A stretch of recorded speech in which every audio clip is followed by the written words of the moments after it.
आप देख रहे हैं जैन हिंदुस्तान न्यूज चैनल, सत्य बात सबसे पहले।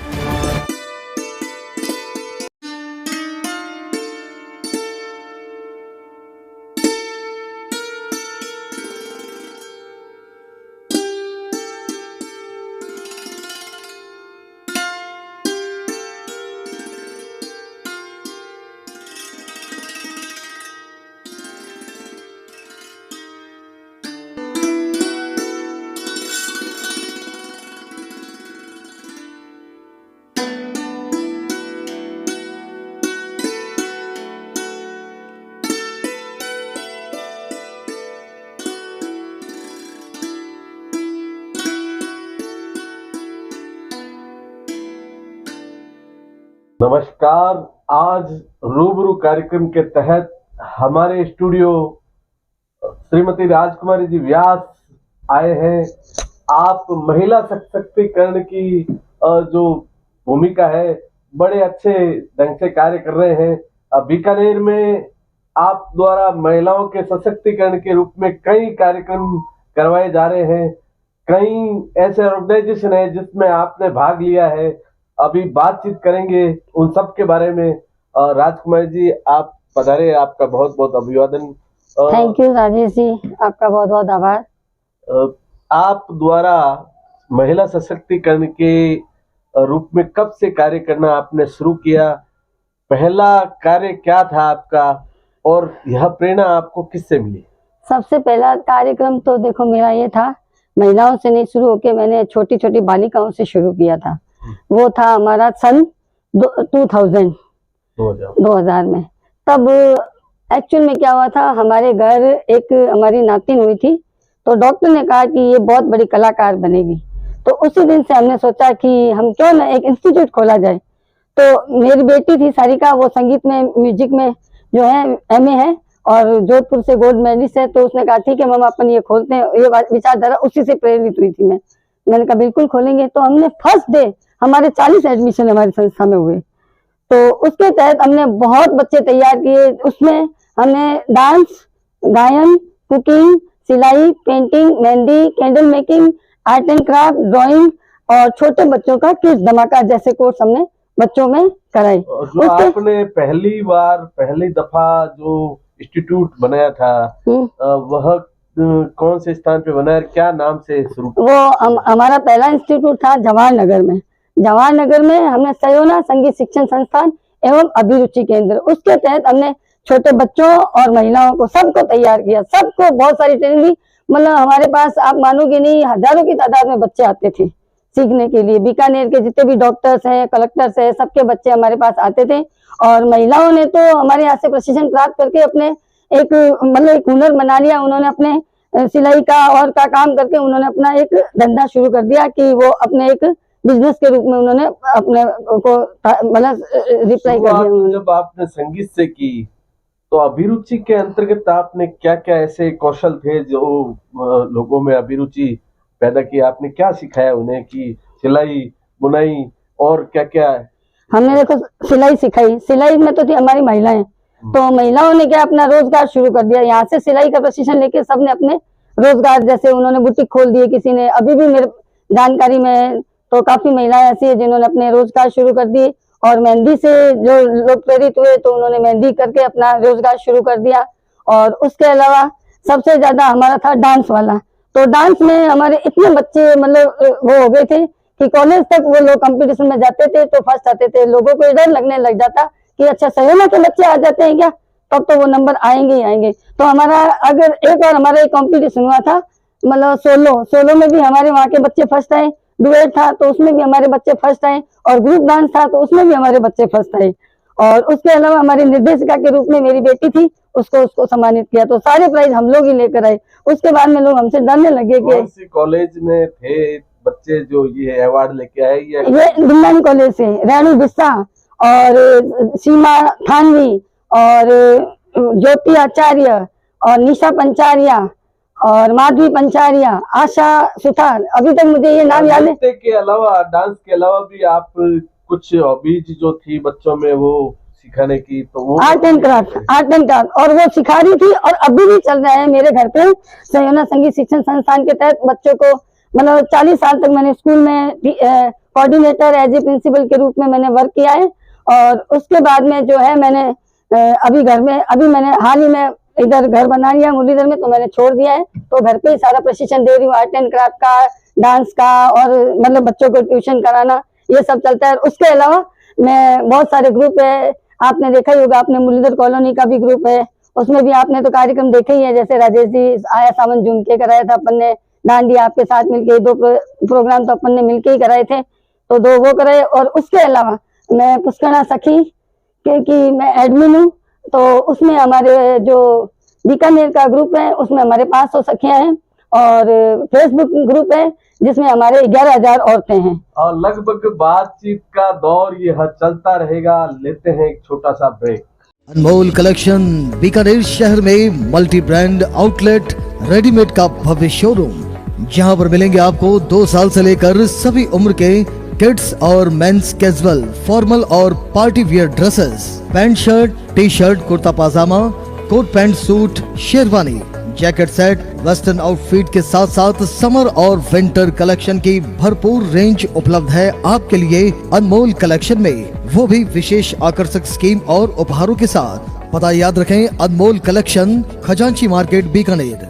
गोलछा स्टोर बीकानेर में स्वादिष्ट ब्रांडेड खाटा, सभी तरह के जायकेदार अचार, चूरी, सुपारी, माउथ फ्रेशनर और मुरब्बे में सालों से ग्राहकों के विश्वास का नाम, क्योंकि यहाँ मिलते हैं ग्राहकों को सभी प्रोडक्ट्स नंबर 1 क्वालिटी के साथ। और जी हाँ, ये सभी प्रोडक्ट्स आपको हमारे यहाँ मिलते हैं होलसेल के दामों पे। बीकानेर में नंबर 1 और सुप्रसिद्ध आपका अपना गोलछा स्टोर। पता याद रखें, कोट गेट, सट्टा बाजार, बीकानेर। ब्रेक के बाद वापस पुनः बातचीत के दौर में लौटते हैं। राजकुमारी जी, आपने जो नृत्य संगीत के साथ बच्चों को जो अभिरुचियां, इसके अलावा आपने शिक्षण के क्षेत्र में भी कार्य किए हैं, वह क्या क्या कार्य किए हैं और अभी क्या कार्य कर रहे हैं आप? शिक्षण के क्षेत्र में सर मैंने देखो, पहले तो मैंने स्कूल में थी, तो मैंने पहले शुरू से मैं स्टार्टिंग में मेरा बताती हूँ सफर प्रिंसिपल की पोस्ट से शुरू हुआ था। जब मैं फर्स्ट ईयर में पढ़ती थी तो MP इंग्लिश स्कूल में 22 साल तक एज ए प्रिंसिपल के रूप में मैंने काम किया। उसके बाद में मैंने विक्टोरियस स्कूल में 1 साल किया, फिर मैंने RES टूरी काउंटी में 3 साल तक प्रिंसिपल की पोस्ट पे किया, और 1 साल मैंने गुरुकुल एकेडमी में किया, और उसके बाद में मैंने ये आर्यन पब्लिक स्कूल और वी किड्स, इनमें इतने साल काम किया। तो 40 साल का मेरा ये सफर है। उसमें मेरे द्वारा जो भी बच्चे गए हैं, शिक्षक के रूप में था या और कोई पद थे आपके पास? कह रही ना, प्रिंसिपल के रूप में। प्रिंसिपल, सभी स्कूलों में प्रिंसिपल? हाँ, 1-2 में कोऑर्डिनेटर थी, बाकी सब में मैं प्रिंसिपल ही रही थी। तो मैंने पूरी मतलब मेरा सफर पूरा इसी में चला, और मेरे द्वारा जो शिक्षा प्राप्त किए जो बच्चे हैं वो बहुत आगे तक गए हुए हैं। और अभी तक ऐसा लगता है पेरेंट्स को कि जो मेरे से शिक्षा प्राप्त करेगा तो बच्चा निश्चय ही कुछ आगे जाके अच्छा करेगा।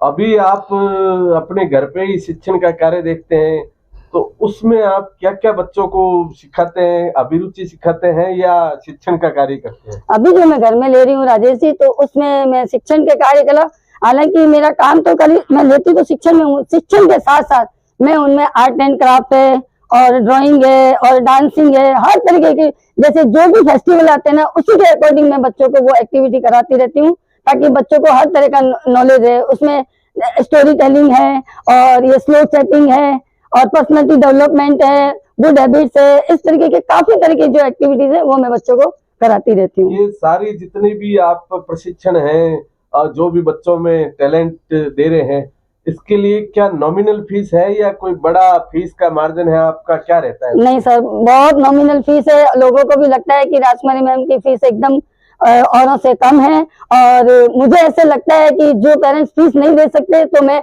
उनको बिना फीस के भी उनको करा देती हूँ। ऐसा कुछ भी नहीं, निःशुल्क भी है। मैंने बहुत बच्चों को निःशुल्क भी पढ़ाया, और बहुत बच्चों को ये प्रशिक्षण भी मैंने निःशुल्क दिए हैं।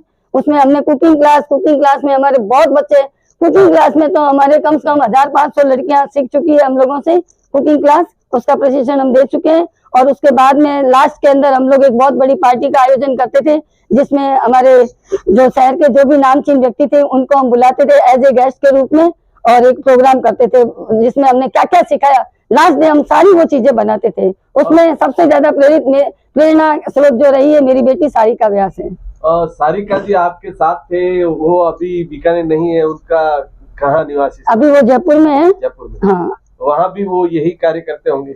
हाँ, वहाँ पे नहीं, उसको थोड़ा कम टाइम मिलता है क्योंकि वो स्कूल, जयपुर की स्कूलों का टाइम थोड़ा ज्यादा है, लेकिन समय समय पर वो करती रहती है। जब भी कोई काम होता है तो जरूर पुष्करणा सखी यह एक ग्रुप आप लेके चलते हैं, अभी उसमें कितने सदस्य हैं और उनकी अभिरुचि या क्या ऐसी व्यवस्था है, वो क्या कार्य करते हैं, उसके बारे में भी थोड़ा? पुष्करणा सखी में अभी हमारे व्हाट्सएप ग्रुप में जो है 2 ग्रुप हैं, जिसमें दोनों में मिला के 300 महिलाएं हैं।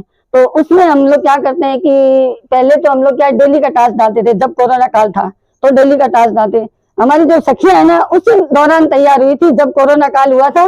कोरोना काल में क्या हुआ था कि लोग घर बैठते थे तो किसी को कहीं बाहर आना जाना नहीं था, तो हमने बहुत तरह की उसमें एक्टिविटी कराई, हर तरीके की, जैसे कुकिंग है, आर्ट एंड क्राफ्ट है, ड्राइंग है, सिलाई है, पेंटिंग है, मेहंदी है, सिंगिंग है, डांसिंग है, हर तरीके की एक्टिविटी करी। तो ये सारी जो आपने सिखाई थी तो ये ऑनलाइन सारा ऑनलाइन था सारा। और ये ऑनलाइन मतलब हम सिखा के उसके बाद में हम लोग उसको फर्स्ट सेकंड थर्ड करते थे, फिर उस ऑनलाइन में हम लोग उसका रिजल्ट निकालते थे।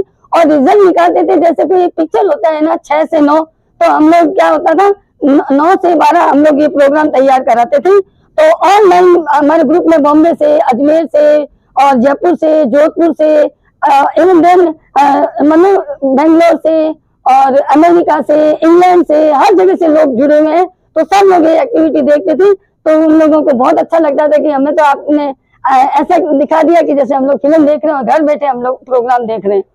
पुष्करणा सखी, पुष्करणा ब्राह्मण जाति की महिलाओं द्वारा कोरोना में आप द्वारा बताया गया कि एक ऐसा मूवमेंट तैयार किया गया जिसमें घर बैठे ही कुछ नया करने को मिला। अभी राजकुमार जी, एक जो हमारा क्वेश्चन है वो इस प्रकार से कि आगे की आपकी क्या योजना रहेगी, क्या महिलाओं के प्रति आपका यह क्रम लगातार जारी रहेगा, नवल्टी नवाचार क्या लेकर? बिल्कुल कि अब जो सखियां मतलब जो तैयार होगी है तो हम उसको बिजनेस के क्षेत्र में आगे बढ़ाना चाहते हैं कि जैसे कोई लड़की और मतलब महिलाएं हैं जो बाहर जाके कर सकती है, जो महिलाएं बाहर नहीं जाके कर सकती, तो हमारा अभी एक यही उद्देश्य बनाया है हम लोगों ने कि वो घर बैठे कि वो अपना मतलब कैसे अपनी रोजगार को बढ़ावा दे, और उसके तहत हम काम करना चाहेंगे उन महिलाओं के तो एक और ग्रुप में आप जुड़े हुए हैं, सबला ग्रुप। तो सबला ग्रुप का क्या उद्देश्य है, वह क्या टारगेट लेके चलते हैं? सबला ग्रुप का उद्देश्य ये है कि महिलाओं को रोजगार प्रदान करना, और दूसरा है कि जैसे रिश्ते, अभी हाल ही में सबसे बड़ी ज्वलंत समस्या है रिश्ते उपलब्ध कराना। तो आजकल लड़के और लड़कियों के रिश्ते होना बहुत मुश्किल काम हो गया है, तो उसी के तहत हम काम कर रहे हैं। तो उसी के अंदर मैं एक पीआरओ हूँ और हम आए दिन मतलब लोग हमको बायोडाटा देते हैं तो हम उसको कन्वर्ट करते हैं, लोगों को बताते हैं। उसके तहत हमने काफी रिश्ते कराए हैं और अभी भी हमारा ये काम चालू है और आगे भी चालू रहेगा। और सबला ग्रुप में जो रिश्ते आप करवाते हैं वह क्या एक ही जाति कास्ट के? नहीं, सभी जाति के,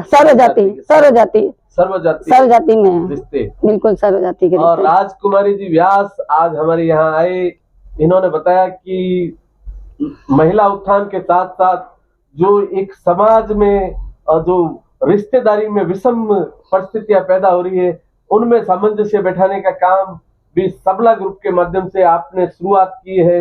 देखते हैं भविष्य में आपका भविष्य उज्जवल रहे, इसी कामना के साथ बहुत बहुत धन्यवाद। धन्यवाद राजेश जी।